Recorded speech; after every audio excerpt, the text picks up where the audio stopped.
Imaginez un instant, une star mondiale du football, capitaine d'une nation africaine, qui, au soir d'une victoire historique contre son rival direct, se tourne vers le peuple algérien pour lui dédier son triomphe.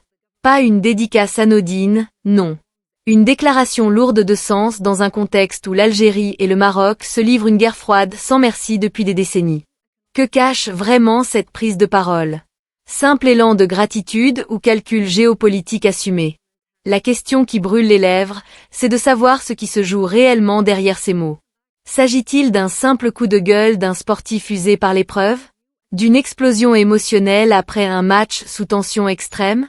Ou bien d'une stratégie mûrement réfléchie, utilisant une performance sportive pour délivrer un message impossible à faire passer autrement?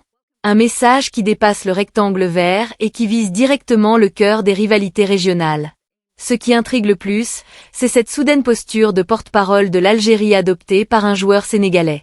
Pourquoi un athlète d'un autre pays se fait-il soudain le champion d'une nation voisine? La réponse semble se trouver dans le récit qu'il construit autour d'un épisode précis, ce pénalty accordé au Maroc à l'ultime seconde du temps réglementaire lors de cette finale explosive. D'après ce qui a filtré, la réaction dans le camp sénégalais a été immédiate et radicale. L'équipe a sérieusement envisagé de boycotter la suite, de quitter la pelouse pour de bon, de refuser de poursuivre. Ce n'est pas une simple contestation d'arbitrage. C'est un acte symbolique fort, rejeter les règles du jeu quand on les juge fondamentalement biaisées. C'est refuser de cautionner un système perverti. Presque comme rompre des liens diplomatiques, mais avec un ballon au pied. Pour eux, ce pénalty n'était pas une décision isolée, une erreur humaine. C'était la confirmation éclatante que l'ensemble du tournoi était orienté, manipulé. Mais le plus révélateur, c'est la cible présumée de cette machination. Le Sénégal n'aurait pas été l'objectif principal. Le vrai but, selon cette lecture, aurait été d'écarter l'Algérie à tout prix, d'empêcher à n'importe quel prix une confrontation Algérie-Sénégal plus tard dans la compétition.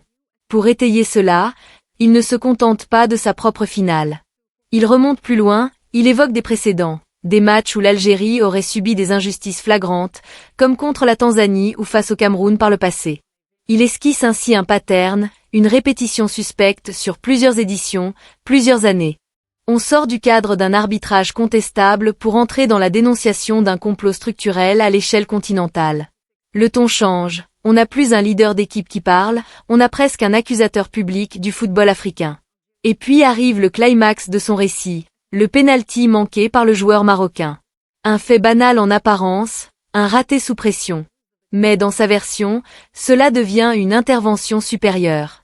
Comme si le poids de l'injustice accumulée dans le stade avait pesé si lourd sur le tireur qu'il en a perdu ses moyens. Le ballon qui ne rentre plus n'est plus un échec technique. C'est un signe, une validation céleste de la justesse de leur combat. Une façon magistrale de transcender le débat technique pour entrer sur le terrain moral, où les arguments deviennent intouchables. Car là, on ne discute plus de VAR ou de ralenti. On parle de bien contre mal, de victimes soutenues par une force supérieure contre un système qui finit par être puni par le destin lui-même. C'est une rhétorique redoutable, bien plus puissante qu'un simple communiqué de fédération. Et elle scelle une alliance symbolique spectaculaire. Les remerciements adressés aux supporters algériens ne sont pas anodins.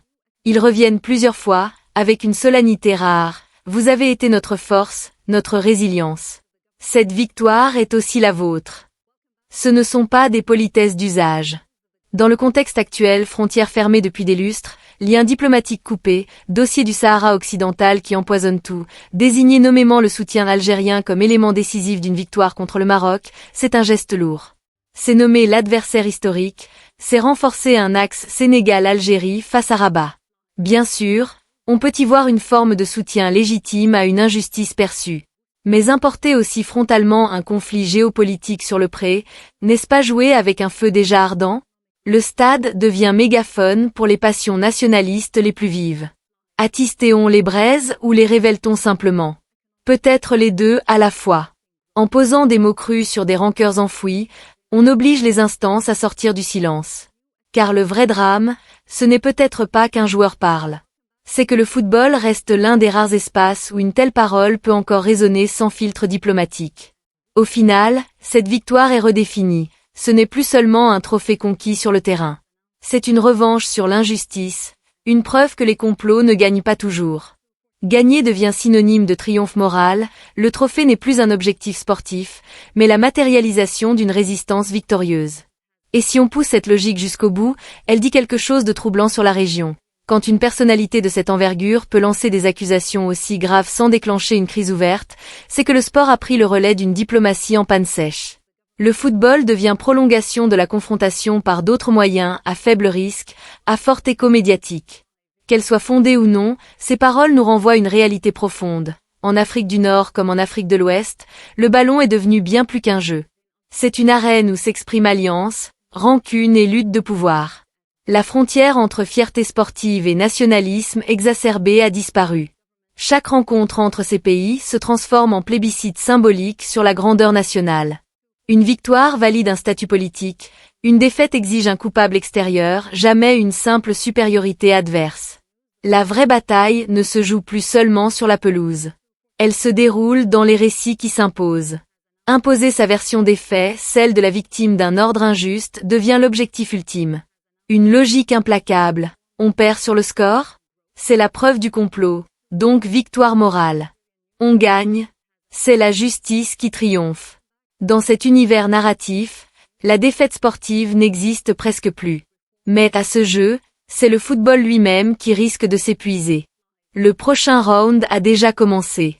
Pas avec des crampons, mais dans les têtes et sur les réseaux. Et c'est peut-être là que se décidera l'avenir des relations dans la région.